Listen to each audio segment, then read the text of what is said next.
know what our format would be today, but since we have these nice bar stools lined up, we're going to take it kind of like a Tonight Show format. Welcome everyone to our panel entitled The Power of Diversity. It is my honor to be here and to welcome you to our amazing panelists.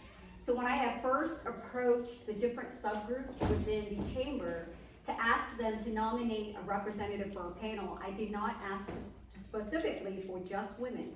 I asked them to have a representative who embodies the quality of using diversity to channel personal and professional growth and success, and someone who represents leadership in their own community. And this is a powerhouse we have now.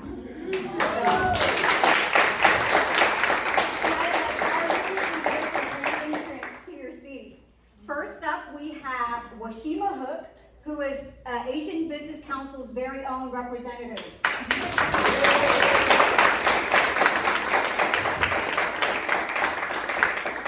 Next up, we have Dr. Jacqueline Miner, representing the Women's Alliance.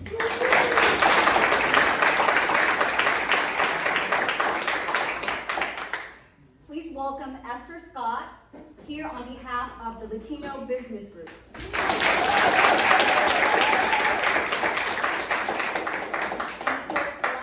Certainly not least, we have Elena Fernandez, who I've just had the pleasure of meeting, getting to know. She's here representing the, I'm trying to not mess this up, Community Involvement Leadership Roundtable. Did I get that right? You did, but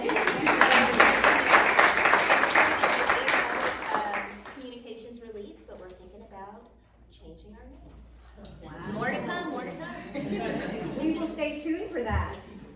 So let's delve right into the panelist intro so you can have a better understanding of who they are. So first up, Washima is the executive director of the Texas Trust Gives Foundation. Washima is natively from Bangladesh and she is trilingual. What 3 languages? English, Bengali, and Hindi. Wow, impressive. She enjoys traveling around the world to build a more global mindset. We can see that because you were just in Boston. Around the world. She has an MBA in marketing from the University of North Texas, honors BBA for the management at University of Texas at Arlington, a certification in sustainable business strategies from Harvard Business School Online, and in 2022, Washima became the first Asian American and female under the age of 30 to receive the Greater Arlington Chamber's Rising Star Award. In 2021, she was named Cornerstone League's Credit Union Young Professional of the Year and received the Shiny Star in Banking Award by UTA SSRE. Washima currently serves on several boards and committees in North Texas that focus on DEI and youth empowerment. And this is all in your 20s, right? Wow. What was I doing in my 20s? Incurring college debt, being confused about life. Thank you, Washima, for being here. Next is Dr. Jacqueline Miner. She is a dynamic speaker, leader, educator with a strong history of success in elementary and higher education, over 25 years of working experience in corporate America, community college education, nonprofits, and community partnerships have given her ample opportunity to view diversity and continues and from many angles. Although recently retired from Tarrant County College, Dr. Miner continues to educate and inspire through Empower You, her private tutoring, and college transition service. Dr. Jacqueline Miner has trouble sitting still. I'm doing really good right now. And one of her favorite quotes, and you didn't include this in your bio, but I wanted to include it because I thought it was so interesting. There's this huge green and blue planet, she says. I want to reach as much of it as God allows. Jacqueline has spent over 2 decades helping students recognize their gifts and abilities and empowering women. So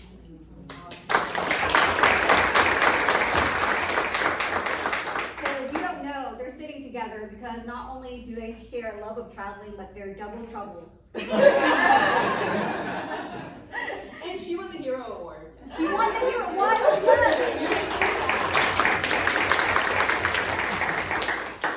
We have Esther Scott, who is a licensed professional counselor with an emphasis on professional development. She earned a double Bachelor of Arts in Psychology and Business Administration and Master's in Mental Health. Esther has dedicated her career to helping others achieve personal growth, serving individuals and families in Italy, Greece, Bahrain, Japan, Dominican Republic, and United States, also Women of the World. She is currently the Director of Positive Actions International, a mental health counseling and consulting agency in Arlington, Texas. Her areas of expertise include anxiety, grief, depression, and Esther volunteers her time with several organizations and works with the community and business leaders on issues impacting the community.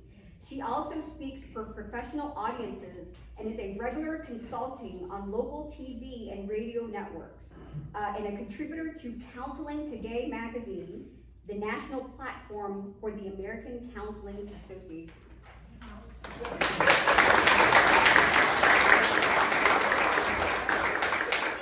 And then we have Elena Fernandez. She is currently a partner at the law firm of Purdue and Brandon, and that's located right here in Arlington. Right across the street. Good place to be. Yes. Where she's a part of the firm's delinquent property tax collection and delinquent fines and fees collection divisions, and a part of the national marketing team for the firm. Elena is an intelligent, articulate, and extremely competent young lady who possesses excellent communication and leadership skills.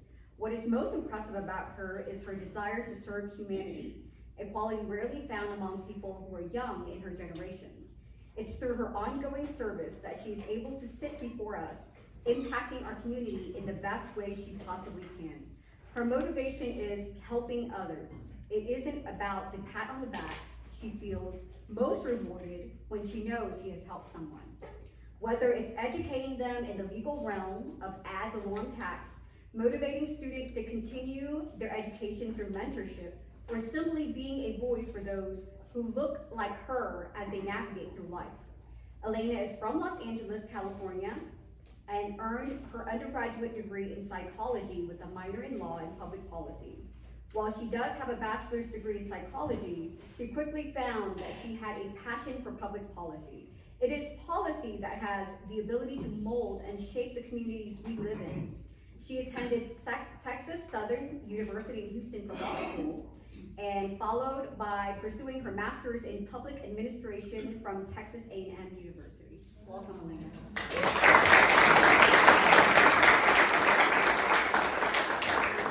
So before we delve into the gems, I would not be doing my service as a lawyer if I didn't make an announcement and say that the views and opinions expressed here do not constitute professional advice, and just by them answering your questions does not mean that there is a formation of client relationship. But I promise not to interrogate anybody. So let's start up with something fun. Tell us an interesting fact that most people don't know about you, Elena. Well, I'm like a box of chocolates. I look at me here. My name is Elena Fernandez. I am a Latina, but I'm also Asian. My great-grandmother is Japanese from Kobe, Japan, and a lot of people don't know that. But when I walk into a room, you don't know what you're going to expect. You might assume one thing, you look one way, and that is something that's very unique about me, is a lot of people do not realize that I do have a Japanese background. And though my name is Elena Fernandez, you're expecting to see a Latina, or that I am married, and that is not true. It is all me from my background.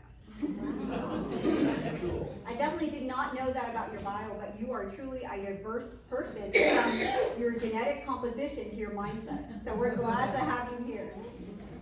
Esther. I have a fear of cows, so I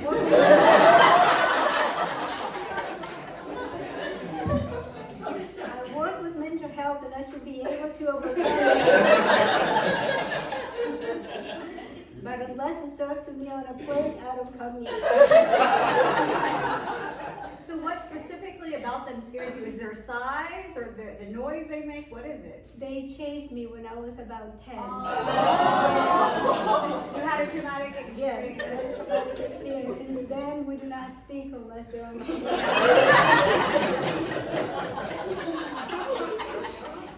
Dr. Meyer. Well, I studied at the University of Campeche in Campeche, Mexico. I also speak Spanish, and I have origins in Cuba, and a lot of people don't know that about me. It's just, I was raised as a Black American, and it was only in adulthood that we even dug deep enough to find that other history. But yeah, it goes to, you don't know when someone walks in the room, you don't always know that person's makeup or background. And I've known you for some time. I didn't know that fact about you either. So thank you for sharing.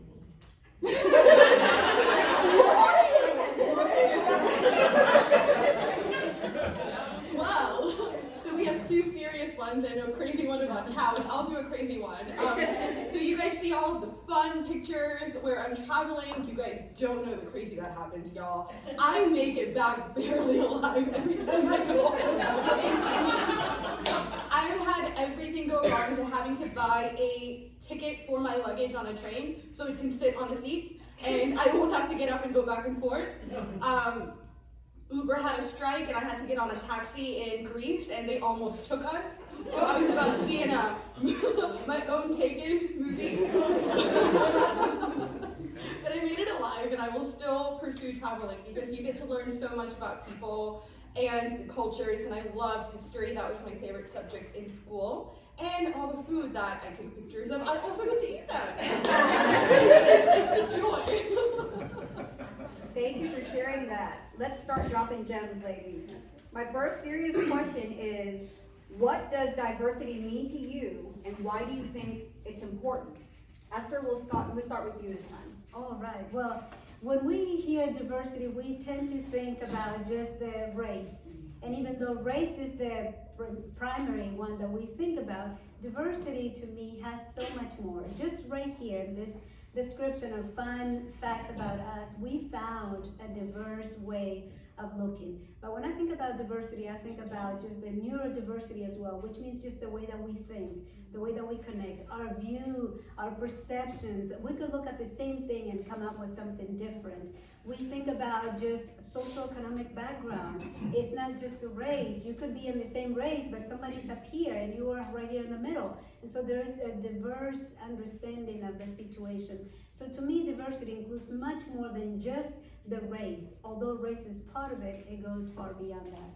I agree with you completely, and it also involves your background, where you come from, the people that you surrounded yourself with and brought you up into the adults you become today. Yes. Elena, what's your viewpoint on diversity? My viewpoint on diversity is simply being able to coexist amongst people who, for the social, economic reasons, the ethnic reasons, and just being able to coexist amongst each other. And literally by doing that, it helps enhance the ability to work together and serve the community.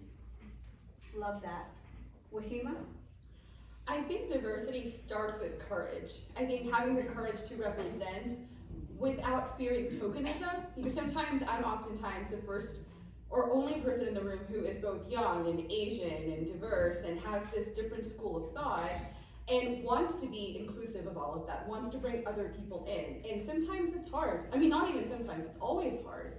So to have courage to represent is the first step of diversity, but also to not label yourself and be a victim of tokenism. That's where you have to be very intentional about how you're presenting this.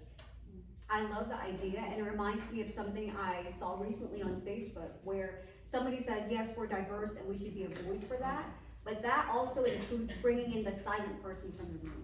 So I go in, and I didn't think about before, and now I try to actively engage and bring people in. So I think that's a great idea to have. Dr. Meyer. So when I think of diversity, I have a very simple way of thinking about it. It's just the word variety. A long time ago, America used to kind of pride itself on being the great melting pot.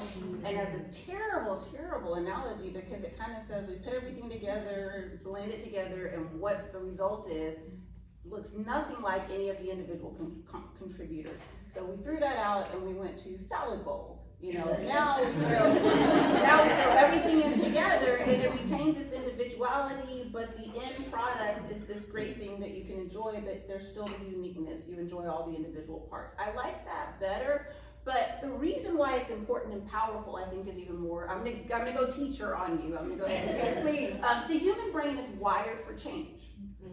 Regardless of who you are, the human brain is wired for change and variety, and that's why in our work relationships and our business relationships, we seek change. We don't want things to be the same. They start to get dull and we get tired of them and we want something different. And if we don't look for ways to make things new and interesting, if we don't keep looking for value there, whether that's in our workspace with the people we work with, whether it's with our vehicle, whether it's in our personal relationships and marriages, if we don't continue to look for value in things that become the same, our brains are wired to tell us, hey, we want something else, we want something else. It can even be in our jobs.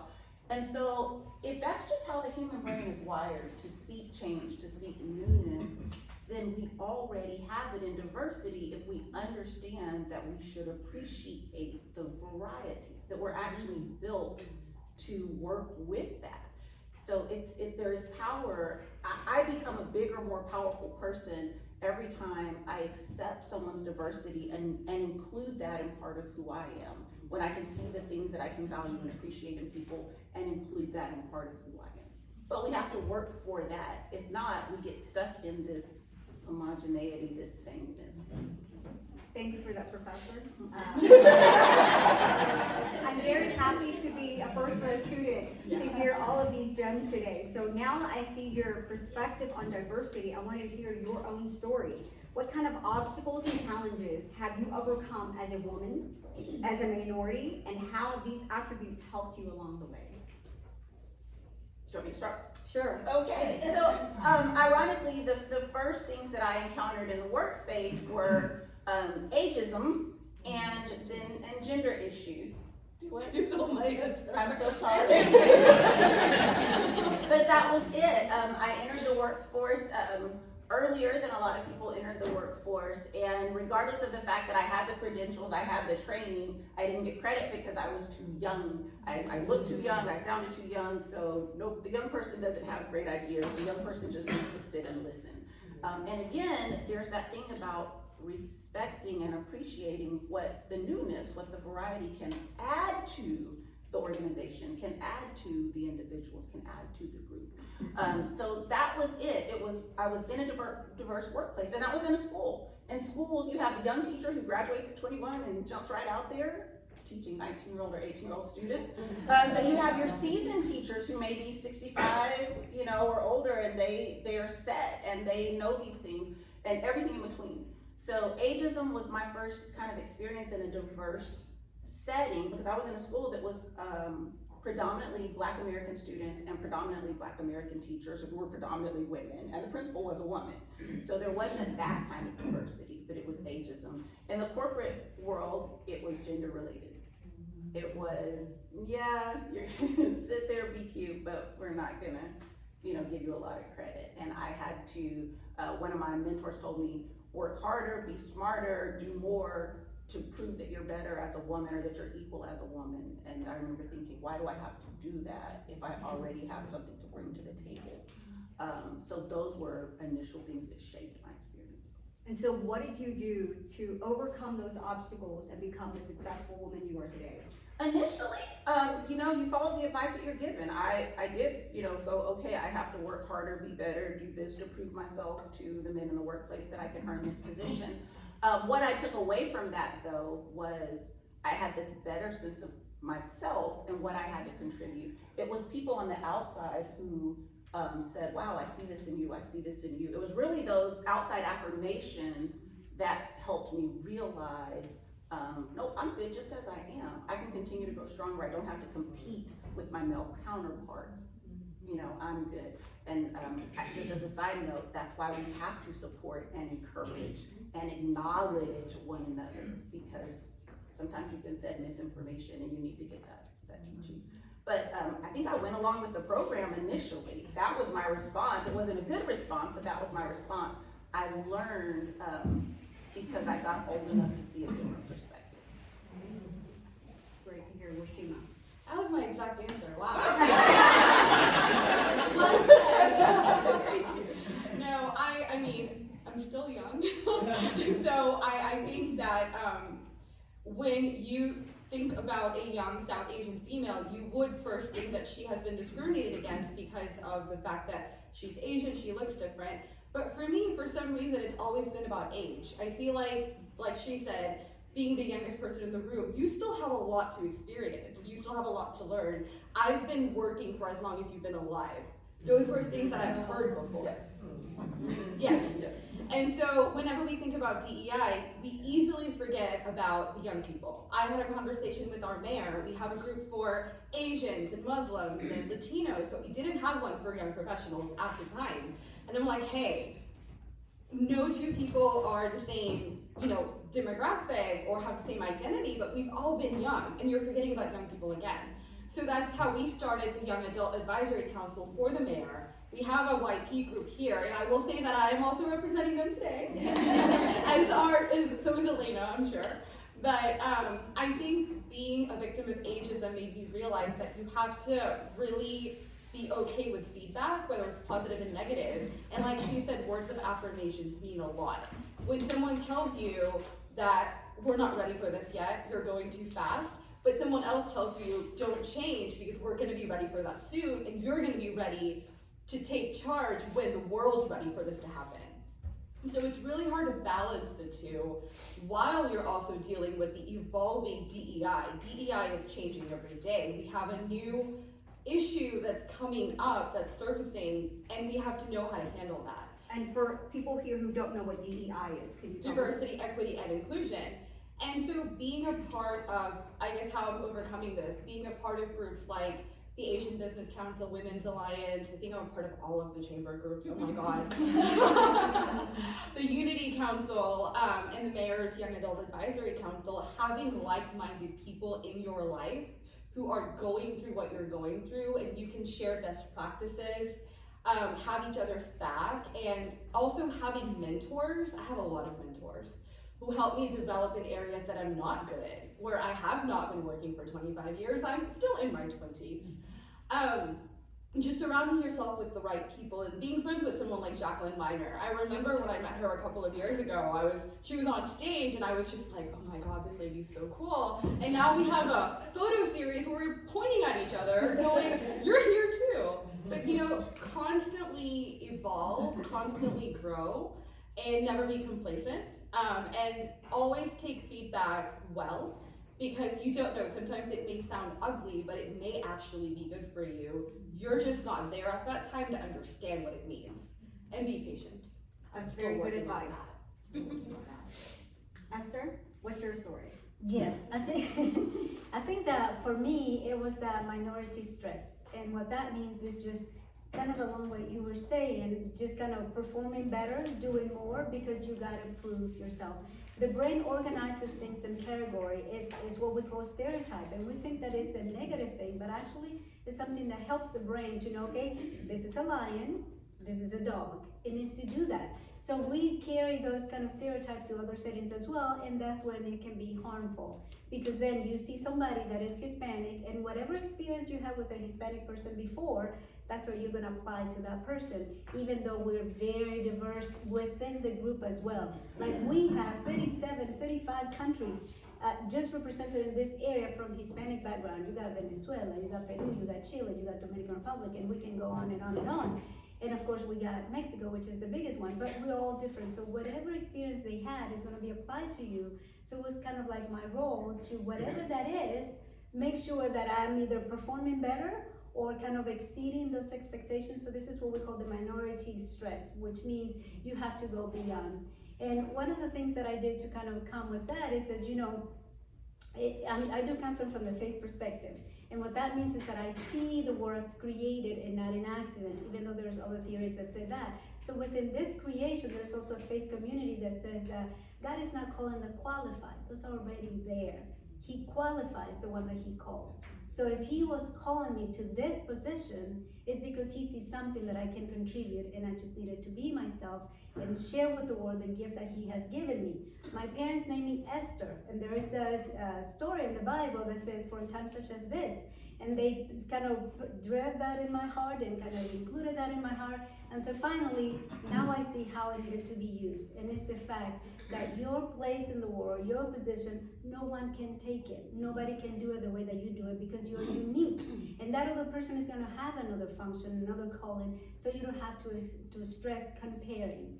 Just do and deliver what God has put in your heart, and that kind of provided that relief of the minority stress. And now I'm just an ambassador. And it's not a coincidence that you're here today sharing your story, and I love that.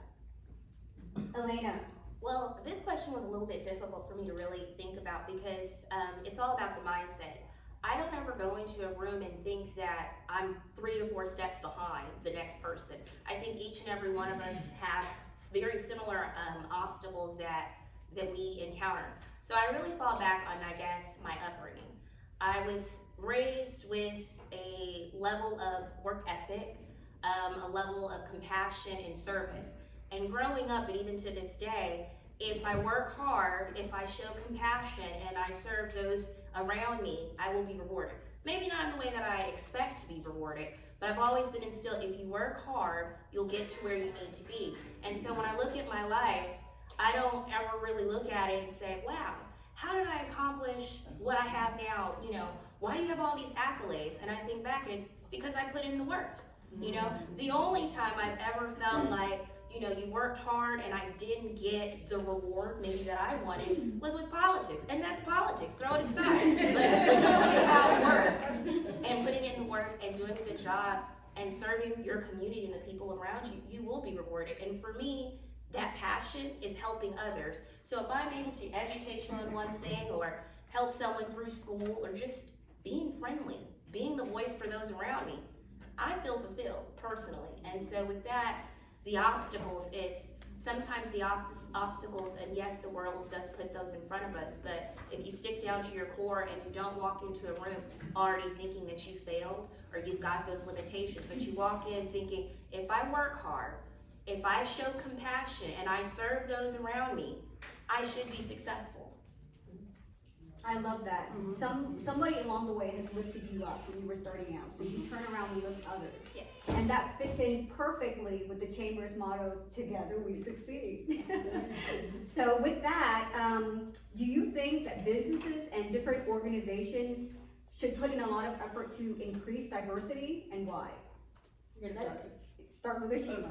Looked at me. I know, you look hungry. So I got to go to Harvard Business School this past weekend for a conference, and they had a diversity, equity, and inclusion panel that blew my mind because we're all learning about adopt it, but how do we do it? What's next? And so that was kind of what they went over, and I have some notes I would like to share if that's okay. And if you guys would like to take some of these notes down, you are more than welcome to. And what I'll do is share the link because I think this video is made available on demand. But so think about your own organizations. Do you think people can feel comfortable thinking about DEI and ask questions and also challenge the status quo? I mean, we know what DEI is, we're learning about it, but do you feel like you work for someone who is adopting it and doing the next step? Are leaders wanting to know more about the differences within their team? What they talked about is, you leave your personal life behind when you come to work. But is that true? You're still who you are, right? They talked about how you say you're not red or blue, you're all purple. That ain't true. We're not all purple. So, think about those things, and why are we saying, like she said, melting pot? We're no longer a melting pot. Currently we're a salad bowl, but we may be something else tomorrow. So a healthy culture is when people on the top are listening and learning, and people in the bottom can ask questions. And so just think about your own organizations and see if that's currently happening or not. The top 3 issues we have facing DEI is that organizations want a common identity, so it's easier to work together cohesively. Branding, we all want to be one brand, but within that brand, we have a lot of diversity. So we need to acknowledge that. This is my favorite part. The fear doesn't exist in the fact that we are different, but it lies in the differences in power and status given based on our differences. That is very powerful, and it is very true. Some people are made aware they're the only one in the room, tokenism, so we need to eliminate that. And how DEI is currently being handled is that organizations want you to leave things behind, but discussing and integrating cultural practices and opinions matter because it's a part of who you are. Having a chief diversity or chief equity officer is not enough. It is not enough. It is not just their job, it is everyone's job. The CDO's job is to inspire and bring diversity in decisions. Oftentimes, the CDOs are hired, but they're not given resources to train, to create strategies, and continue learning because DEI, again, is changing every single day. So here are the steps we can take, and I'm almost done. Have structural accountability across the organization. Have representation across all managers and on the board who are pushing out these strategies. Maintain DEI as an ongoing process because as you fix one problem, another one will arise. Embedded in everyday processes like performance evaluations, periodic conversations, and offer unconscious bias training with accountability. You don't want to send someone to a DEI training and they're like, I just got it done. I'm done. I know everything about DEI. Well, you kind of don't. You're going to forget about it. It's not something you check off. And also make sure that unconscious bias is not shaping any kind of a material decision within your organization. Identify where disparities show up in your organization. Ensure that complex identities don't create a difference in power, status, and opportunities. So if you have a position that's being posted, there may be someone who knew about it a year in advance, but there may be someone who's learning about it the day before because we needed a woman to apply, or we needed an Asian person to apply to look like, oh, we care about DEI. So make sure that's not happening in your organization. Stop exclusionary practices. We tend to focus on one ethnicity at a time, which also creates a lack of coalition. And sometimes when you're helping one group, you may be helping another group, because at the end of the day, we're all looking for visibility. We're all looking to have people hear our voice and provide us with resources. So start an employee resource and staff affinity group. And I think our chamber and our city does an excellent job with that, having all of the groups we have within the chamber, within the city of Arlington, for the mayor and the Unity Council.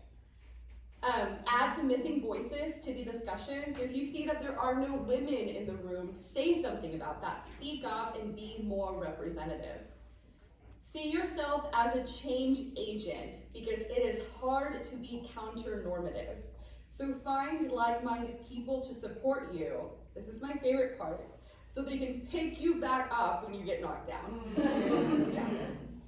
And the last one is external pressures convince organizations to make more of these things happen. You can be the voice from within, but sometimes when their competitor is doing it, or when it's trendy, they may think about that more to jump on the bandwagon.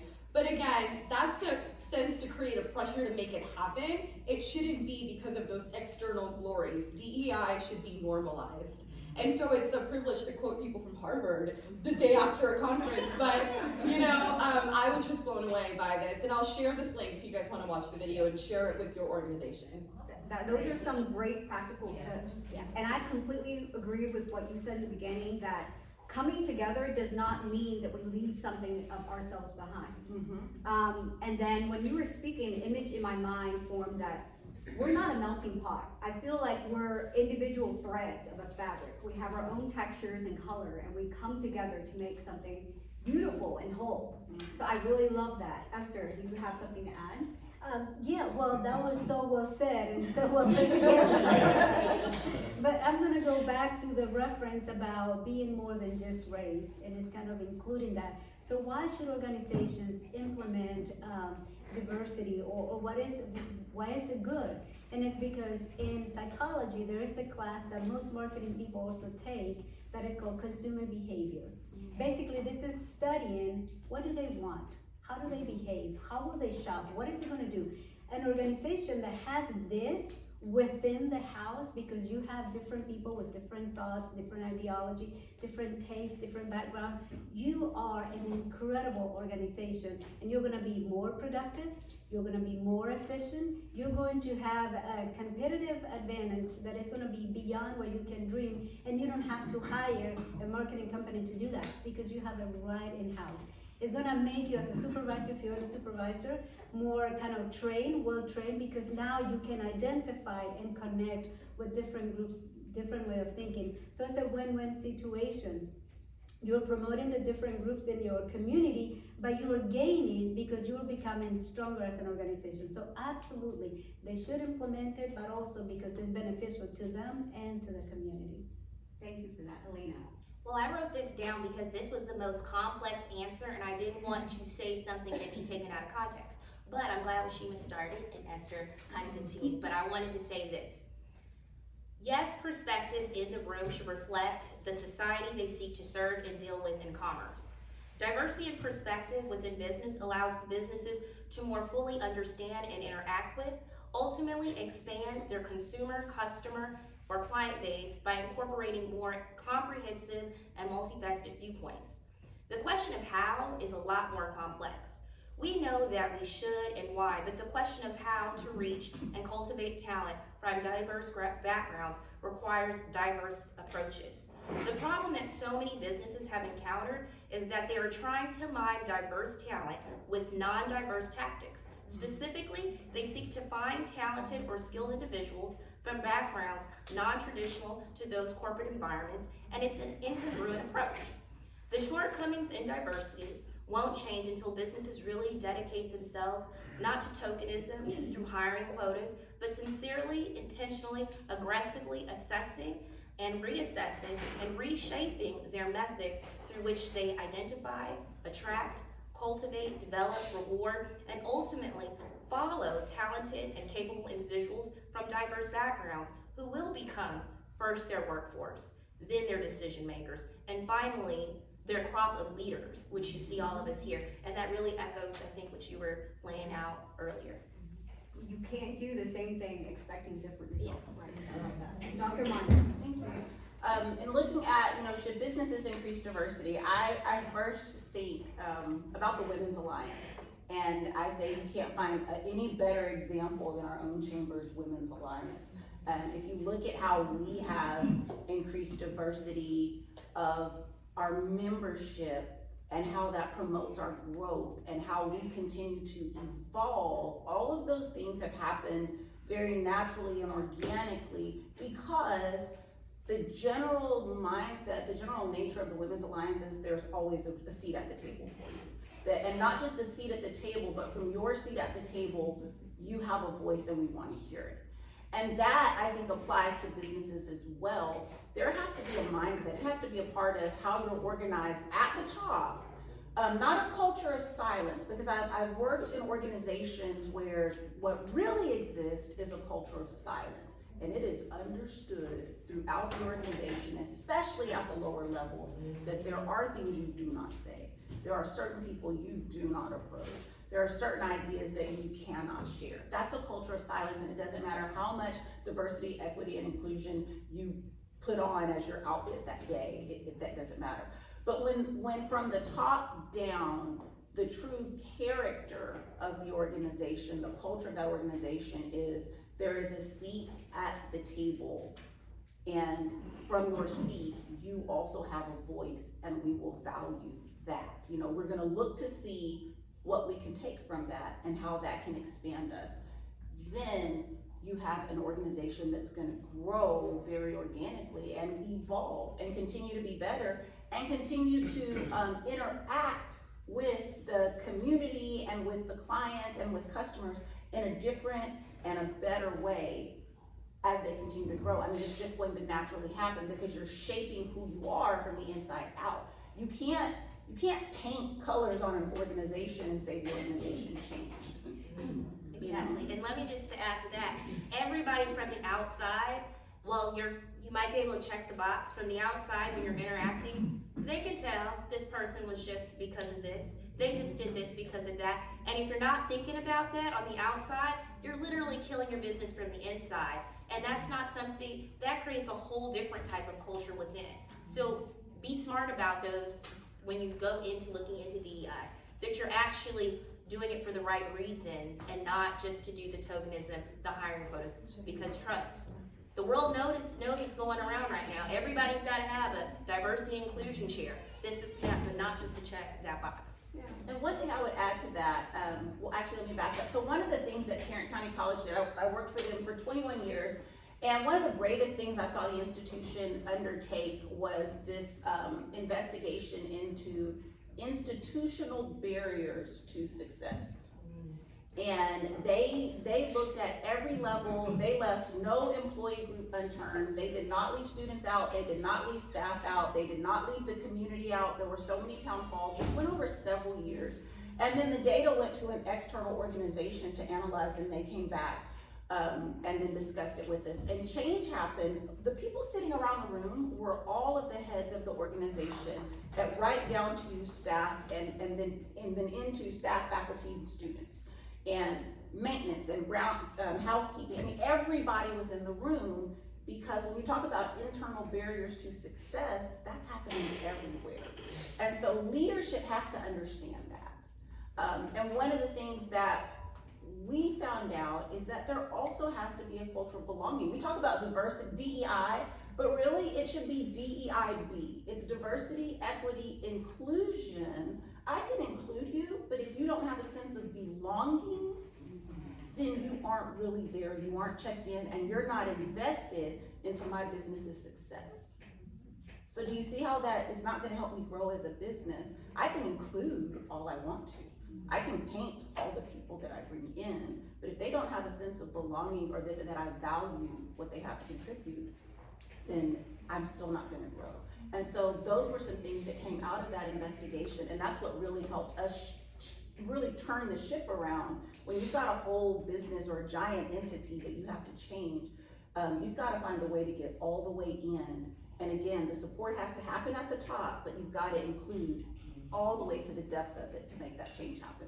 And what do you say to a business that says, it's good to be altruistic, that's all grand and dandy and lovely, what does that mean for my bottom line, or our pockets, the people that we have to answer to?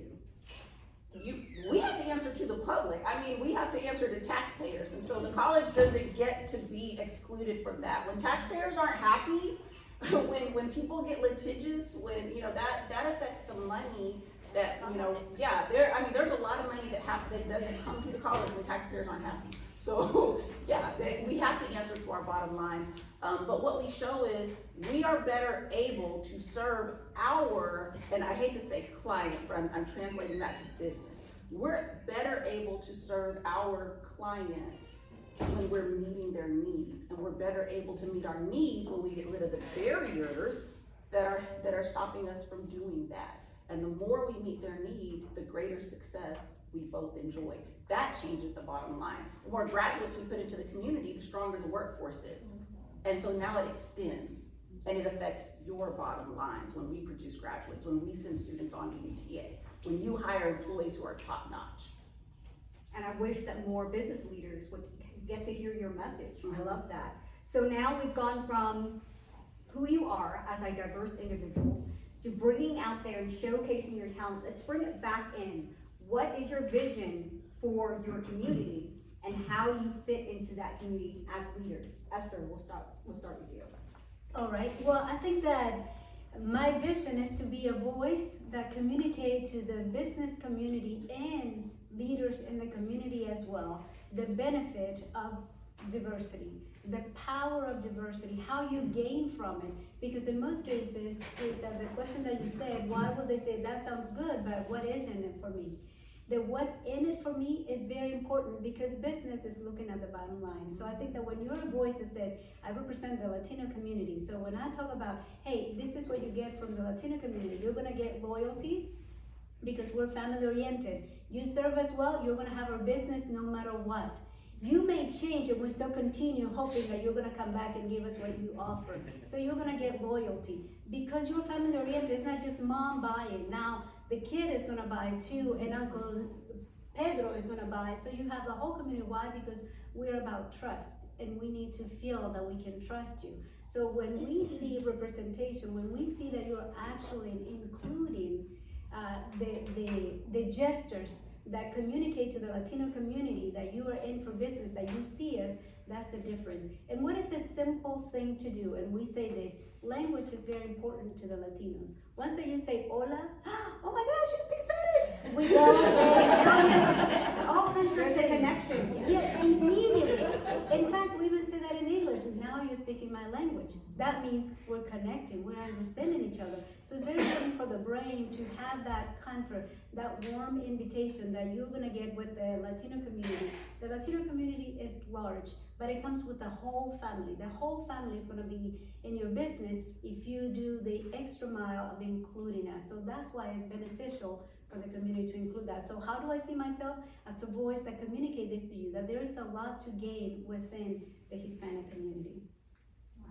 Elena. I kind of see myself as being a connector, and maybe Washima will echo this, but being more younger, if you will, what I've noticed is that there is the older group, and then there's the younger group, and there's this non-trust issue of where we're going. People aren't understanding. The older are gonna have to retire one day. Can I pass that baton? I don't trust these young folks with my business. They're gonna crash and have it burn. But being someone who is, I'll say I'm in my 30s, but I look young and I can relate, I am someone that you can pass that baton to. Someone where I might walk into the room and be the youngest person, but I'll show my respect and say, hey, I deserve to be here. Listen to me. I know what I'm talking about. Just a little. You might have been here in this world a lot longer than me and have more experience, but I've got the ear to listen. I can hear what you said. I can still go to the younger, pull that in, and connect the two. We have to have that bridge, because if we don't, and we're seeing it everywhere, oh my God, they're retiring. They've been in this position 20 some odd years. They can't keep the young folks employed. What do they want? You need somebody in the middle, the connector. What can we do to connect the two to keep this going and it not feel like it's dying? So where do I see myself? Being the connector, the educator, learning, and being able to talk in different spaces, because when I walk in, I don't walk into a room thinking I already got that barrier. That's a mindset. You go in thinking I'm on equal playing ground. The world might say that you've got all these stereotypes and hiccups behind you, and that gets in your mind, thinking you gotta work twice as hard. But if you go in thinking I'm on the same playing field as everybody else, and you approach things that way, you do what you gotta do. Like I said, work hard with your work ethic, compassion, and service. You connect with both, and you'll get to the next level. And I think that's the future. Us in our generation, and our generation right now, we are the connectors. And if you are able to, if you are older and have been in your careers for quite some time, don't be afraid to speak to that young person, get their ideas. You might think, oh my God, they're off the top. But you might need the middle person to say, hey, translate this for me. I need them to understand this. We're there, we can translate it. We won't let this fall, because why? We know there's a bottom line. We know that things were handled up handshakes years before. But hey, those people are out now. You need your connector. Who is your connector? That's what I envision myself right here in Arlington and in any path that I'm in. I feel like I have to answer after her. Exactly. Transition. Okay. Wow, that is very true. I think the definition of a connector today is someone, and people say this about me, and I'm sure people say this about Elena, a young person with an old soul. I don't know what that means. You're probably very wise. I really don't know what that means. But like she said, once people realize they can have a conversation, that we understand business, that we have a business sense, we care about the community, then they'll drop their guards and they'll be like, show me how to take a selfie. Yes. What? Is that what I'm in the room for? But no, what my vision would be is to continue being a part of the groups that I'm a part of, because it wasn't intentional, but now I do see myself being a part of YP, a women's group, Asians, so many different ways where we're bringing other people in, amplifying voices. And I've always said this, and I love Kamala Harris for this quote, but you may be the first person to do something, you just need to make sure you're not the last. And I've said that every time. I may be the first person who looks like myself. That's actually scary, but what's exciting is knowing that there will be other people who are gonna come in after me. I didn't grow up seeing a lot of people be young and be South Asian. I've seen South Asian females speak on panels, but they were in their 40s or older. I've never seen a 20-something-year-old, and I'm not tooting my own horn. This happened because of you guys.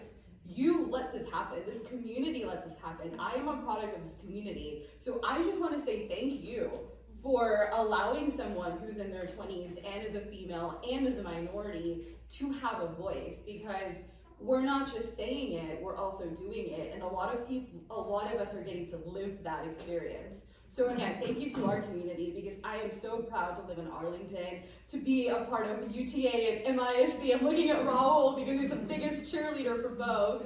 But I couldn't be any prouder of being a part of the community. And my vision would be just to pour back in, give back to my roots, and opportunities like this, any opportunity I get to share that and let UTA graduates know you can stay back in Arlington, have a career here, be more than your job. I mean, a lot of us are here because of our jobs. We are a chamber member, but then individually we have a voice, we have a personal brand, and you get an opportunity to create what that looks like. So just perhaps being the person who's saying, if I can do it, you can do it, and I will help you. I have mentors, but I'm trying to mentor younger people so they can be inspired and they can take action. So that would be my vision for the community. And you are a source of inspiration for many people, so thank you for that. Jeez, coming from you, thank you. I'll pay you later. Dr. Minor. First of all, we're gonna circle back to that comment about, we saw people on panels, but they were in their 40s. Oh. I caught that too, I caught that too. So from the person next to her in her 40s. So you've been working as long as I've been alive, I'm sorry. Yeah, I mean, See what she meant to say. she's Not calling her out. She was making a generalization. Not So I also see myself as a connector. I see it in a lot of different ways, and part of it is because I have had almost 30 years of experience in education. So I've seen education from primary through graduate school. And in being in all those sectors, I've seen students, hundreds of thousands of students. And so I have a really good sense of what's happening in that field. And oftentimes there's a need to provide that connection between the students and the workforce. And then also just to businesses understanding what the student looks like today, what the mindset is, what's happening. A lot of people are looking to hire people and really don't understand the depth of the trauma that has happened to students over the last 2 years, and how they were pushed back into situations. I ran into a graduate from last year, graduated with honors, but graduated from school. I ran into him at Target, and he's stocking shelves at Target. And he graduated from Arkansas a year ago, but with extreme anxiety. And so even though he's got credentials and everything on paper looks like he should be in a great job right now, he can't. He kept trying and trying and he can't. And somehow that needs to be communicated, and something needs to happen with that. And so there are messages that need to happen between the business community, the workforce, and the generations of students that are migrating. And so I see myself as a voice for that. My work in the chamber allows me to connect organizations that I'm a part of in schools back to so many chamber businesses, because there's all this rich opportunity. And in education, sometimes you're just so focused on, we gotta get these kids through, that you're unable to even look up long enough to see all these amazing businesses that support you and what you're doing, but nobody's bringing them together. My personal calling in life is to teach.